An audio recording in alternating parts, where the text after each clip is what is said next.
Pada hari ini saya berbicara mengenai darah, yaitu darah Yesus dicurahkan untuk keselamatan kita, untuk penebusan kita, untuk melayakkan kita berdoa kepada Tuhan, untuk menyucikan kita, untuk melindungi kita. Saudaraku, semua itu terdapat dalam darah Yesus, saudaraku. Untuk kesembuhan kita terdapat dalam darah Yesus. Karena tadi saudaraku memang firman Tuhan berkata oleh bilur-bilur Yesus, kamu sudah sembuh. Haleluya. Dan kita tahu pasti saudaraku, bilur Yesus tidak bisa dipisahkan dengan darah Yesus. Pada waktu itu dicambuk saudaraku, saudara dia berbilur-bilur dan darah mengalir saudaraku. Nanti saya terangkan lebih jelas saudaraku. Kamu ditebus bukan dengan emas dan perak, tapi kamu ditebus dengan darah yang mahal, darah anak domba yang tidak bercacat celah, yaitu darah Yesus, saudaraku. Saya harap saudara semua pada hari ini memiliki darah Yesus dan mulai menerapkan darah Yesus dalam hidup saudara. Banyak juga anak Tuhan tidak menerapkan darah Yesus, tidak memakai darah Yesus, tidak memanfaatkan darah Yesus dalam hidupnya. Saudaraku, sayang sekali. Terus terang saya katakan kepada saudara, tiap hari saya mohon darah Yesus bagi saya, bagi istri saya, bagi anak-anak saya semua, satu persatu saya sebut namanya, supaya dibungkus oleh darah Yesus, dilindungi oleh darah Yesus, dan si jahat tidak bisa menjamah dia. Kalau darah anak domba, yang hanya anak domba, darahku berumur setahun tidak bercacat celah, bisa melepaskan bangsa Israel, anak sulungnya, daripada kematian. Dan malaikat maut tidak bisa menjamahnya, setan tidak bisa menjamahnya, apalagi darah Yesus yang sejati. Haleluya. Tepuk tangan darahku. Haleluya. Nah, darahku, jangan jarang-jarang menerapkan darah Yesus. Tiap hari terapkan darah Yesus. Kenapa jarang? Sudah jadi topik mengenai darah Yesus sudah hilang daripada pemikiran mereka. Tetapi Tuhan Yesus memerintahkan secara khusus pada umat Israel memperingati Paskah sepanjang masa selama-lamanya. Nah saudaraku, sampai pada zaman ini seharusnya kita lebih bergairah memperingati Paskah. Karena sekarang anak domba Paskah yang sejati, yaitu Tuhan Yesus Kristus telah mencurahkan darahnya. Nah, saudaraku yang kasih dalam nama Yesus, untuk tinggal saudaraku dalam Yesus perlu darah Yesus. Banyak sekali berkat daripada darah Yesus, melayakkan dan menyucikan. Oleh sebab itu tiap-tiap hari saya mohon darah Yesus, saya ulangi lagi saudaraku, dalam kehidupan saya dan keluarga saya. Dan ini membawa berkat yang besar bagi keluarga kami, perlindungan Tuhan yang teguh, jika setan tidak berkuasa menjamah kami. Dengan darah Yesus kita bisa bersekutu intim dengan Tuhan. Dengan darah Yesus kita disucikan, dan kita dapat masuk hadirat Tuhan. Ku masuk ruang Maha Kudus dengan bersalut darah Yesus. Maka Bapa di sorga, Tuhan tidak bisa menolak kita, karena dia adalah darahnya yang kudus. Saya tidak kudus, tetapi darah Yesus mengkuduskan saya, saudaraku. Lalu kita sampaikan doa kita. Kita layak buat berdoa, masuk dalam ruang Maha Kudus.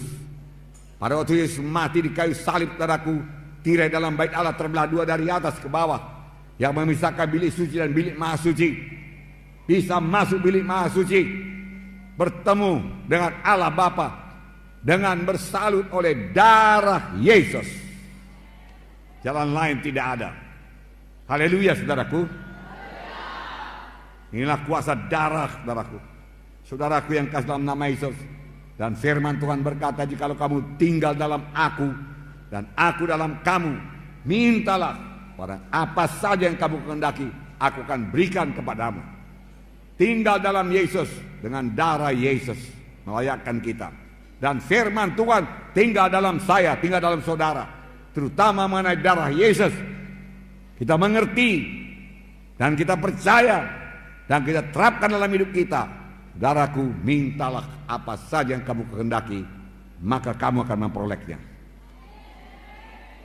Saya sudah minta kepada Tuhan keselamatan jiwa-jiwa pada malam ini, kesembuhan jiwa-jiwa pada malam ini, mujizat Tuhan terjadi pada malam ini. Haleluya, saudaraku. Dan Tuhan akan mengabulkannya. Tuhan akan mengabulkannya. Haleluya. Tepuk tangannya meriah, saudaraku. Haleluya. Terima kasih Tuhan Yesus. Haleluya Tuhan. Terima kasih. Terima kasih Tuhan. Tuhan membedakan umat pilihannya dengan bukan umat pilihannya. Ada 9 tulah yang menimpa tanah Mesir sebelum tulah yang ke-10 yang membebaskan dia daripada perbudakan Mesir. Tulah pertama, air menjadi darah. Kalau sekarang kita buka keran, keluar darah. Kalau sekarang kita gali sumur, keluar darah. Kalau begitu kita beri sungai Delhi jadi darah. Ke sungai Babura jadi darah. Darah, saudaraku. Bau sekali, saudaraku. Mana-mana, saudaraku. Tentu sangat susah, saudaraku. Nah, ini jadi di tanah Mesir. Firaun berkata, oke, berangkat kalian, berangkat. Tapi lenyapkan dulu darah ini. Lalu Musa berdoa, saudaraku, berubah kembali jadi air. Datang tulah kedua, yaitu katak memenuhi tanah Mesir. Katak memenuhi tanah Mesir, bukan ulat bulu ya. Katak, di mana-mana katak, tempat tidur katak. Saudara buka peti es katak, saudaraku. Saudara angkat, saudaraku, tudung saji, melihat makanan, dalamnya ada katak, saudaraku. Saudara mau tidur, ada katak, saudaraku. Katak di mana-mana, saudaraku. Di ruang tamu ada katak, saudaraku. Katak. Firaun berkata, berangkat. Ya, saya bebaskan dari katak ini. Katak mati semua, saudaraku. Bau busuk memenuhi tanah Mesir. Itulah ketiga nyamuk yang sangat banyak, bahkan debu menjadi nyamuk di tanah Mesir.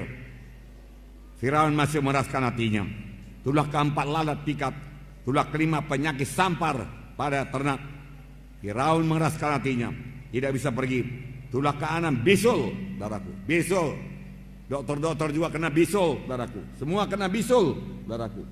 Bisul di mana-mana. Wah, luar biasa, saudaraku. Saya belum pernah melihat yang seperti ini, saudaraku. Juga tidak bisa bebas. Tulah ke-7 hujan es. Tulah ke-8 belalang. Tulah ke-9 seluruh Mesir gelap gulita. Gelap gulita. Tangan tidak bisa dilihat, saudaraku. Begitu gelap gulita, saudaraku.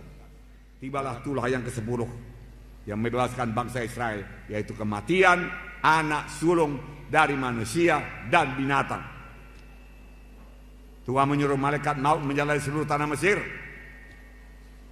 Di mana saja rumah, di mana tidak ada tanda darah, saudaraku, saudara, ada kematian. Apakah Tuhan tidak bisa membedakan yang mana bangsa Israel, mana bangsa pilihannya dan bangsa Mesir? Tentu saja bisa. Tuhan kenal semuanya. Tapi mengapa Tuhan menyuruh sembelih domba Paskah? Karena Tuhan mau mengajarkan satu prinsip keselamatan, saudaraku. Prinsip kebebasan daripada kematian. Prinsip untuk beroleh hidup yang kekal, yaitu melalui darah. Diajarkannya kepada bangsa pilihannya melalui darah anak domba, saudaraku. Dia mau mengajarkan penebusan hanya oleh darah, keselamatan hanya oleh darah, kehidupan hanya oleh darah. Darah anak domba, saudaraku. Nah, saudaraku, Tuhan memberikan perintah khusus, dan sepanjang mereka mentaatinya, mereka bebas daripada kematian. Yang menentukan hidup atau mati, darah anak domba. Haleluya. Sampai sekarang yang menentukan keselamatan saudara ialah darah anak domba Allah yang sejati, yaitu darah Yesus. Itu sebabnya setan tidak senang kalau saya berkhotbah, saudaraku, mengenai darah domba Paskah, darah domba Allah yang menyelamatkan. Bukan kebaikan kita, bukan sumbangan kita, bukan amal-amal kita, bukan perbuatan baik kita, tetapi kamu, bukan uang kita, bukan harta kita, saudaraku, bukan korban kita kepada gereja, saudaraku, bukan itu yang menyelamatkan, bukan itu yang membawa ke sorga. Semua itu baik dan disukai Tuhan, tapi ibarat jembatan tadi tidak 1/10 pun membawa kita ke sorga, saudaraku. Yang sanggup membawa kita ke sorga hanya satu, yaitu darah anak domba Paskah yang sejati, yaitu darah Yesus. Saudaraku, tepuk tangan saudaraku. Haleluya. Hanya melalui Yesus kita selamat. Tidak ada jalan yang lain ke sorga. Tuhan sendiri berkata, akulah jalan dan kebenaran dan hidup. Seorang pun tidak sampai kepada Bapa kalau tidak melalui aku. Hanya Yesus jalan ke sorga. Haleluya. Miliki Yesus pada hari ini. Terima darah Yesus pada hari ini. Haleluya. Haleluya. Ucapkan apa yang saya ucapkan. Haleluya Tuhan Yesus. Pada hari ini saya terima darah Yesus untuk menebus saya. Tiap-tiap hari saya terapkan darah Yesus untuk melindungi saya dengan salutan darah Yesus. Si jahat, setan iblis, kematian tidak bisa menjamah saya. Saya percaya Tuhan, hanya Yesus jalan ke sorga. Saya percaya Tuhan, oleh bilur Yesus saya disembuhkan. Haleluya. Tepuk tangan saudaraku.